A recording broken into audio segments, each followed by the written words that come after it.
Você já se pegou perguntando o porquê de Paulo passar da posição de perseguidor a ser perseguido, igualmente ao povo que ele antes perseguia? Pois bem, se você tem esse ponto de interrogação, a resposta é clara. Paulo passou da condição de perseguidor a perseguido porque ele acordou do sono da religião na qual ele se encontrava aprisionado. Porque quando nós nos encontramos na religião, nós temos a visão de que precisamos ir a um templo, de termos um líder para nos representar a Deus, por assim dizer, porque na Bíblia do Almeida, que é a que todo mundo tem, a maioria das pessoas tiraram o nome do Criador, que é Yahweh, e colocaram lá um título de Deus. Então as pessoas colocam no coração o seguinte: eu tenho que ir para um templo, ter um líder para que eu seja salvo, para que lá eu tome ceia, me batize nas águas e frequente cultos, faça cultos litúrgicos e todas essas coisas. Mas essa é uma visão religiosa e Paulo pensava assim. Por isso, em Atos 9, nós vemos claramente que ele pega a carta com os sumos sacerdotes para ir para Damasco, a fim de que se encontrasse alguns daquelas seitas, que eram os que seguiam Salvador Yahushua fora dos templos, ele os levasse presos a Jerusalém. Porque Paulo, segundo está escrito em Filipenses capítulo 3, ele mesmo escrevendo com seu próprio punho, disse que ele era hebreu de hebreus, da tribo de Benjamim, extremamente zeloso pela lei ou pelos costumes dos seus pais, as tradições, e excedia a muitos da idade dele em judaísmo. E Paulo, por ser hebreu, ele achava que somente pessoas que frequentassem os templos em Jerusalém tinham condições de serem salvas e de serem chamadas filhas do Salvador, do Criador, melhor dizendo. Porque se você for no Evangelho de João, no capítulo 4, nós vamos ver a mulher samaritana conversando com o Salvador perto do tanque ou do poço de Jacó, quando ela é abordada por ele e ele pede água. E ela diz para ele: olha, tu sendo hebreu, tu vem pedir a mim, que sou mulher samaritana, para te dar água? Tu não sabe que os hebreus e os samaritanos não se comunicam? E o Salvador vira para aquela mulher e diz: mulher, se tu conheceras o dom de Yahweh, quem é que te pede água, tu lhe pediria e ele lhe daria água viva. E a mulher fala: mas como é que tu tens água viva? Porque tu acabou de me pedir água, porventura és tu maior do que o nosso pai Jacó, que bebeu desse poço, tendo dado ele também de beber ao seu gado e ao seu povo? E Yahushua responde para a mulher: mulher, aquele que bebe dessa água que você tira do poço, tornará a ter sede, mas o que bebe da água que eu dou, este nunca mais tornará a ter sede, pelo contrário, no seu ventre se fará uma fonte que salta para a vida eterna. E a mulher disse: então me dê dessa água. E na história, resumindo, ele manda que ela vá buscar o marido. Ela diz que não tem marido, ele responde para ela: dissestes bem, porque tivesse 5 que agora tem, não é seu? E ela pergunta para ele: mas mestre, me tire uma dúvida. Os hebreus dizem que o lugar de adorar é em Jerusalém. Os meus pais dizem que o lugar de adorar é no monte. E tu? Me diz onde é o lugar certo em que devemos adorar.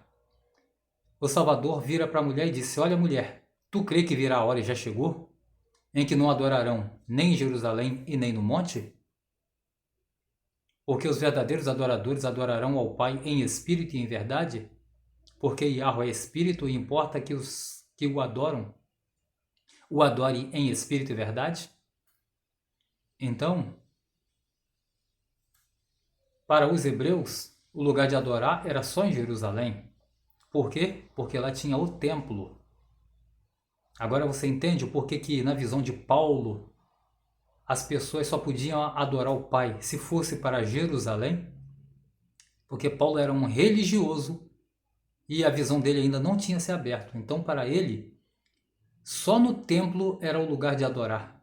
É o que está dizendo lá na carta, no Evangelho de João, a mulher samaritana dizendo para o Salvador, no Evangelho de João, no capítulo 4, que os hebreus falavam e achavam que só em Jerusalém era o lugar de adorar. E Paulo era o quê? Um hebreu.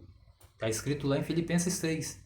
Por isso Paulo, por ainda não ter entendido o porquê do sacrifício do Salvador no madeiro, que o Salvador tinha vindo e morrido em 5.500, conforme a promessa que fora feita a Adão e Eva, lá no primeiro livro de Adão e Eva, no capítulo 3, em que Yahweh faz uma promessa para Adão e Eva que ele viria, nasceria na descendência de Adão, como carne da descendência de Adão, e morreria derramando sangue sobre Adão para purificar Adão, para que Adão pudesse voltar novamente para o paraíso e posteriormente a sua descendência justa. Paulo, quando ele entende isso, ele abandona o sistema religioso, ele para de frequentar os templos e agora passa a ser um daqueles que antes ele chamava de seita. Se fosse nos dias de hoje, como o povo diz, um desigrejado, um desviado. E assim Paulo foi chamado. É por isso que o Salvador fala lá em Atos capítulo 9 para Paulo, para Ananias.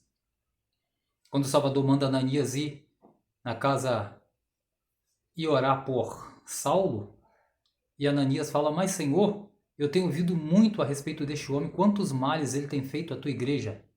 Igreja não templos, tá, amados?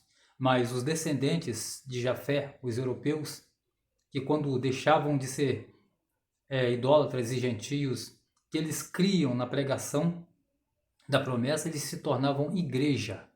Ele saía da condição de gentio para igreja. Igreja nunca foi templo.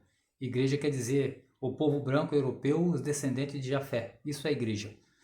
Então, Saulo perseguia esse povo porque esse povo já tinha entendido que para adorar o Criador e para servir a ele não precisava mais frequentar um templo e ter um líder.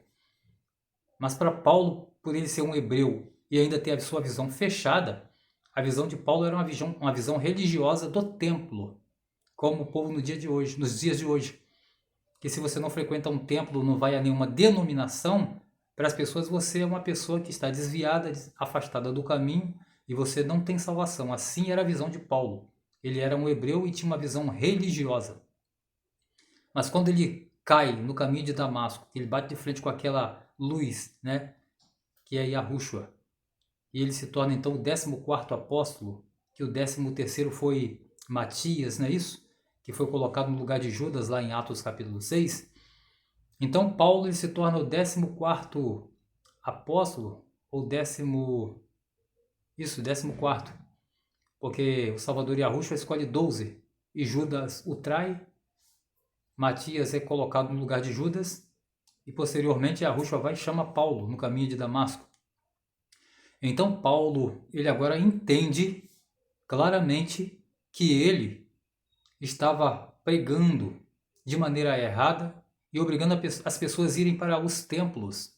Porque templo, se você ler lá Mateus capítulo 28, do verso 11 ao 15, você vai ver que templo era simplesmente aproveitado, como é também nos dias de hoje, só para ter lucros financeiros. Porque se você ler lá, você vai ver claramente que quando os soldados eles vão até o templo e fala para os sumos sacerdotes que o Salvador tinha ressuscitado e o corpo dele tinha sumido, você vai ler lá claramente escrito que os sumos sacerdotes dizem para os soldados, olha, vem até aqui dentro, leva os soldados até lá dentro, creio eu que no escritório, e dá muito dinheiro para os soldados e fala assim, ó, nós vamos dar dinheiro para vocês e vocês não comentem a respeito deste assunto de que o Salvador ressuscitou. Por quê? Se isso chegar aos ouvidos do povo, muito mais gente vai passar a crer no Salvador e a fonte do nosso lucro vai cair. Então veja que as pessoas do templo ou dos templos sempre estavam interessadas em dinheiro. Por isso que em Atos 7:48, Estevão falou de maneira clara que o Altíssimo não habita em templos feitos por mãos de homens. Em Atos 17:24, você vai ver também de maneira clara essa informação. Em Isaías 66, então está escrito que o Altíssimo que criou os céus e a terra não habita em templos feitos por mãos de homem. Ele diz em Atos 17:24, o céu é o meu trono, a terra o estrado dos meus pés. Que casa me edificareis? Ou qual será o lugar do meu descanso? Visto que as minhas mãos fez todas as coisas, que o Altíssimo não é servido por mãos de homens, como se precisasse de alguma coisa, porque todas as coisas foram feitas por ele. Então Paulo, ao entender essas coisas, ele passa agora a dar apoio àquele povo que antes ele perseguia. Então ele passa da condição de perseguidor a ser também um perseguido junto com aquele povo. Porque o próprio Salvador falou para Ananias: Ananias, vai e ore por Saulo, porque eu vou mostrar para ele o quanto ele há de sofrer por amor do meu nome, porque ele é para mim um vaso escolhido. Então Saulo ele era um vaso escolhido pelo Salvador para levar a palavra dele aos reis e aos gentios. Quem são os gentios? Europeus, que quando eles criam na palavra que Paulo pregava, que era a promessa, que na Bíblia é chamada de evangelho, eles se tornavam igreja, não um templo, mas igreja, pessoas que criam na promessa e passavam da condição de gentios para igreja, porque antes eles eram chamados de ímpios, não é isso? Gentios ou ímpios. E quando eles criam na promessa, eles saíam da condição de ímpios e de gentios e se tornavam igreja do Salvador. Então isto é igreja. Aí Paulo, que era hebreu, que saiu de Israel, no meio do povo de Israel, e foi pregar para os gentios, lá em Atos e Romanos, né, o primeiro livro depois de Atos, você vê claramente que Paulo vira as costas para os hebreus, que não queriam ouvir a palavra que ele pregava, e ele vai pregar para os gentios. E os próprios amigos de Paulo, que antes eram da sua descendência também, hebreus como ele, passa a perseguir a Paulo. Aqueles que tinham a mesma fé que Paulo tinha antes, uma fé religiosa dos templos, agora passam a serem perseguidores de Paulo. Como nos dias de hoje, se a gente vive em um templo ou vivia em um templo e tinha uma fé religiosa, quando nós temos a nossa visão aberta e que acordamos e despertamos e passamos a pregar contra o sistema religioso, a maioria das pessoas que estão lá, elas entendem que nós estamos contra elas, não contra o sistema que as aprisiona. E elas, às vezes, querem se tornar nossas inimigas, embora nós não sejamos inimigos delas.